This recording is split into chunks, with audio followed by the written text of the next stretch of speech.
mul on nagu hästi huvitav mõelda, et kui kõik maailma tegevused nagu taandada ära, et mis siis jääb, et jääbki nagu punkt ja joon ehk siis olek ja suund. Et ma mäletan tegelikult seda mõtet juba lapsepõlvest, et kuidas me läksime iga nädalavahetus maale ja alati suvel rongiga maale, siis me tulime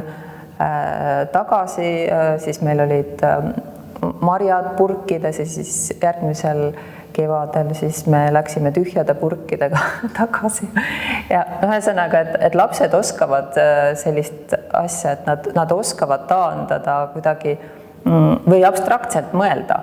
Ja minu arust nagu lapsed ja kunstnikud oskavad abstraktselt mõelda,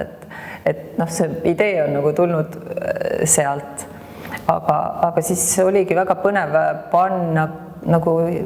igasuguseid asju sinna punkti ja joone valemisse, et ka näiteks, ma ei tea, inimsuhted või siin on ka näiteks grupidünaamika ja ühesõnaga, et kui nagu sellisel tasandil mõelda, et siis see on nagu minu jaoks hästi põnev. Ja lisaks mulle on alati meeldinud valgel taustal must joon, et minu jaoks on see nagu selline hästi kuidagi mõnus ja pingestav asi ja vist olen aastatega aina minimalistlikumaks läinud, et kui seal juba mingi idee ja mingisugune vau asi on, et ma ei oska sinna midagi enam lisada, et siis sellepärast nad on nii sellised minimalistlikud. Aga siis lisaks olekule ja suunale on need protsessid, kuhu see joon suundub või kuhu ta viib, et osad protsessid on sellised ühesuunalised või et sealt ei saa tagasi pöörduda ja see on ka hästi kuidagi nostalgiline, põnev, näiteks vananemise protsessist sa ei saa tagasi pöörduda, aga on osad protsessid, kus sa saad oma vead ära teha nii-öelda, siis tagasi minna nagu see mingisuguses ma ei tea, tsirkuse mängus, et sa lähed jälle nulli ja siis sa selle proovid uuesti teha. Ma arvan, et vaataja leiab iseenda seisundid, olekud, suunad. Need teosed on küll minimalistlikud, aga tegelikult võib olla, et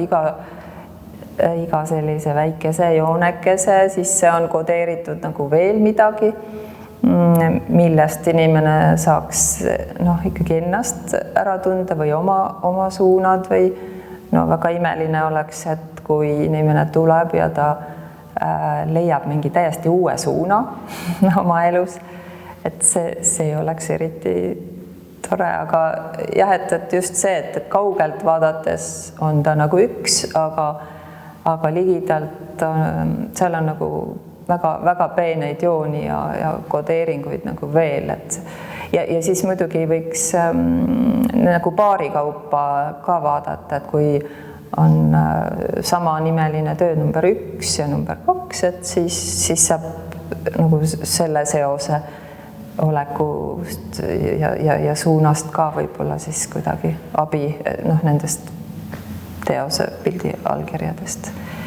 Et sealt võiks ka lähtuda ja siis olen ma toonud muidugi sellised suured traadijooned siia, mis on ka piltidega vägagi seotud ja selle maailmaga, et kuidas seda kõike taandada ja kuidas siis et milleks see inimene on siia tulnud, siia maailma, et kas ta on tulnud siia mateeriat nihutama, et neid punkte siis omale teada olevat trajektoori mööda siis mingis suunas liigutada või et kas see on kas see on see, milleks me siia oleme tulnud? Noh, ilmselt oleme, sest et me ükski protsess ega ükski tegevus ei saa ilma selleta, et on